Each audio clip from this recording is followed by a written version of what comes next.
Welcome to today's episode of The Growth Zone. I am Christian Bartsch. What is the core benefit of listening to this show? Here it is all about strategies and systems that get you to grow your business.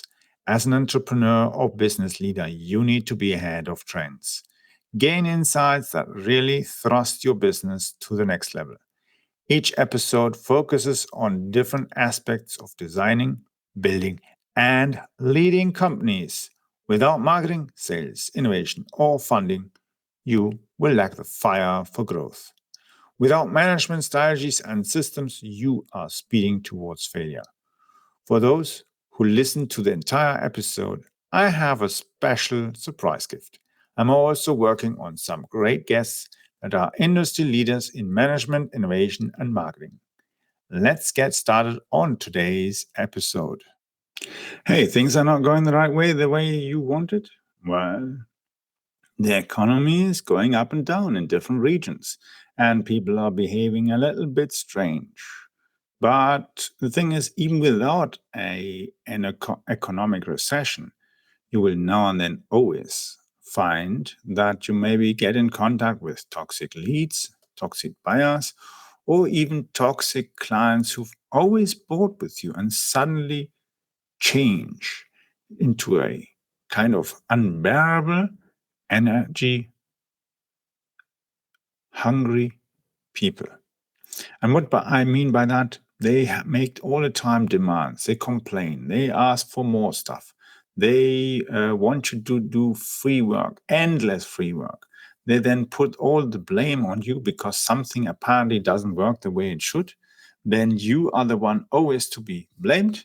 And the matter of fact, when you go there and check all the things out, and it doesn't matter whether you have an IT company, whether you do vehicle restoration, or you may do any kind of workmanship, like roofing or window cleaning or any other kind of business, you will notice now and then that something is not right with your buyer.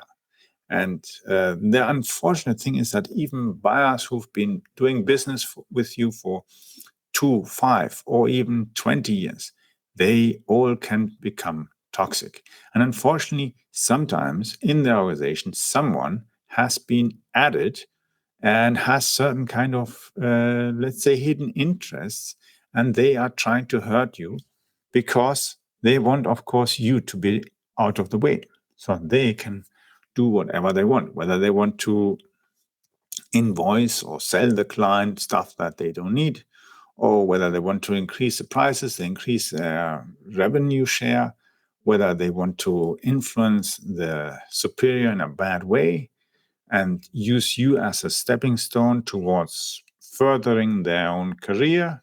There are many reasons why some people then go and influence the buyer with toxic ideas and behavior. And the thing is, of course, even with leads are the easiest, because if you notice a lead is toxic and problematic and annoying you, then the simplest thing is just to say, sorry, but I think this is just not the right fit for you.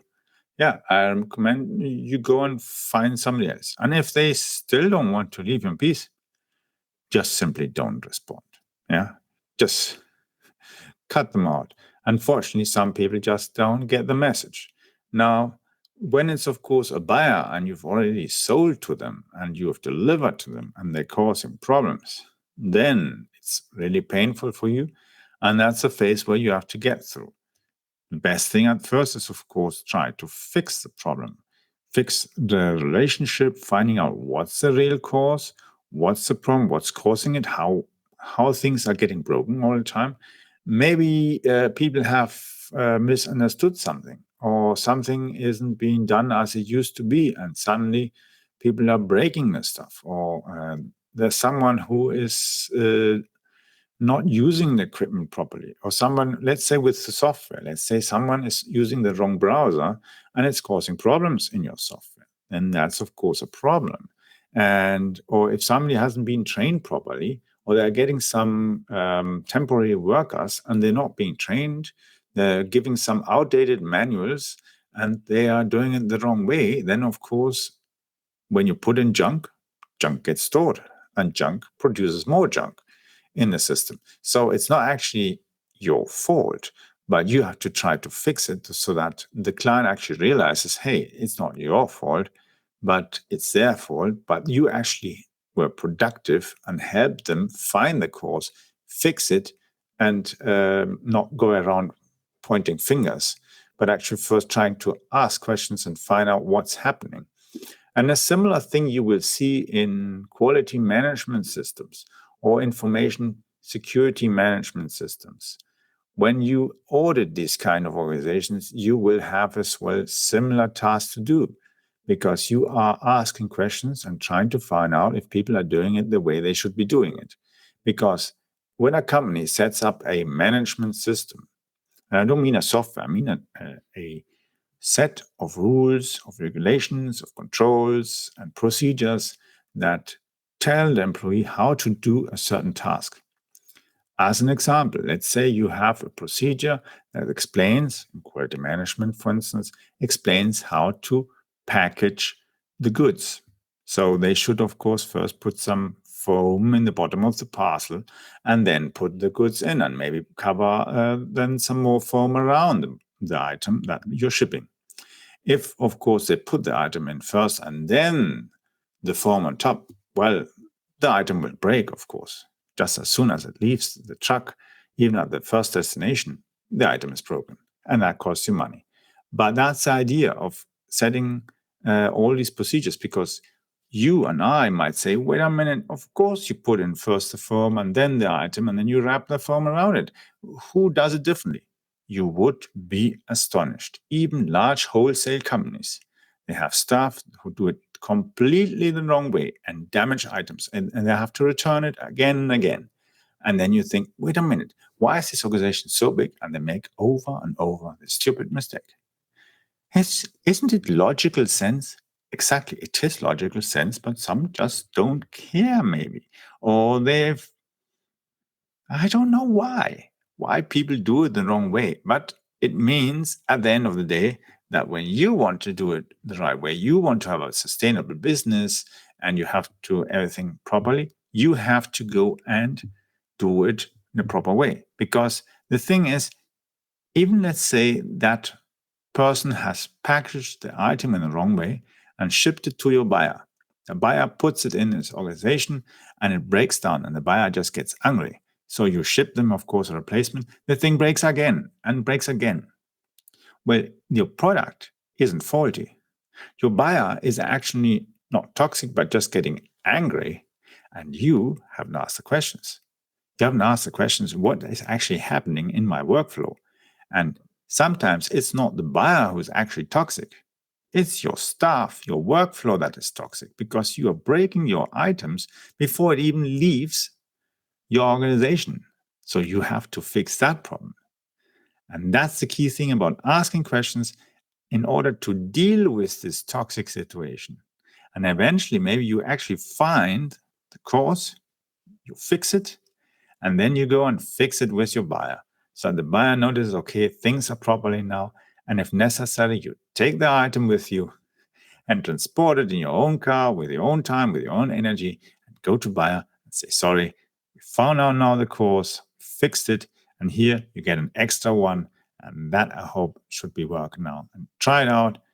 Doesn't cost you anything. And then the buyer will be happy and you will have fixed the situation. If you cannot fix the situation with that buyer, then you have to terminate. There is no other way, because it's otherwise just for you an internal pain.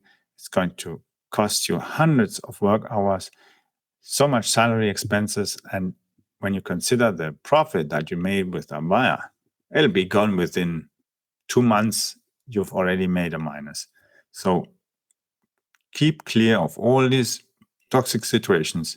Try to fix what you can fix. If it cannot be repaired, cannot be fixed, just put an end to it, because that's the best way. Otherwise, you will become toxic, your organization will become toxic, and then you go under. Yeah, in the end, your business fails. So look at that, try to deal with these bias, try to deal with broken systems in an organization, and fix them. And if you notice that there's something broken, then go and write, even if it's just writing a simple sheet of paper, do it properly in the computer, write it down to explain how the stuff is supposed to be shipped, how it's supposed to be packed. And if necessary, make photos and pictures and add them so that people can see, okay, that's what he means by putting the air bubble wrap or whatever in the case. Or if you've got cardboard protection lining stuff or whatever. So they exactly know what you mean. And then you get that item, that issue fixed, and it won't happen again, and you're safe. And that would actually, as you go and add all these things inside your organization, because you'll always find broken stuff in your organization, you can fix them and gradually create your own management system. Because then everybody knows how to deal with computer virus, how to deal with sending out stuff, how to do the shipping label, how to do all the different little items. Because the thing is, when you started your business, I'm sure you did many of these things yourself, so you know how to do them. But you cannot expect everybody else to use their brain in the way that you are using your brain, because you are the entrepreneur, you are the business owner. You have a totally different kind of mindset, different kind of attitude that is so different that even if you've got somebody who's got the best work attitude, they just cannot replicate it because they are not entrepreneurs. They are not business owners. They haven't got the intrinsic, the DNA of being a business owner.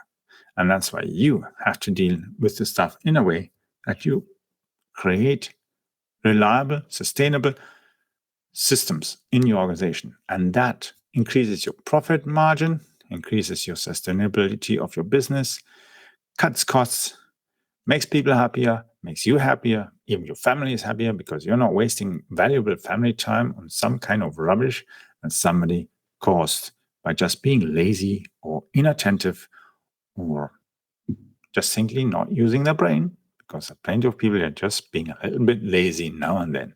And they don't care because it's not their company, it's not their money, it's not their items. And some people even pollute the environment because they don't care.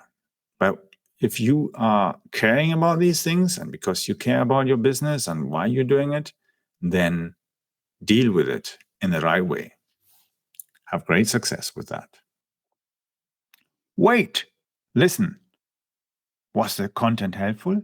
Please share it on social media. The world is constantly changing in response to trends and events. As a leader, you need to adapt your business. Stay connected. You will find in the episode description how to gain more insights. Subscribe to my bi-weekly business secrets letter. Gain access to all updates of my ultimate guide on business growth strategies. These can be applied to your business in the US, Canada, or Europe. Check it out. I hope you enjoyed today's episode of The Growth Zone with Christian Bartsch. Thank you for listening.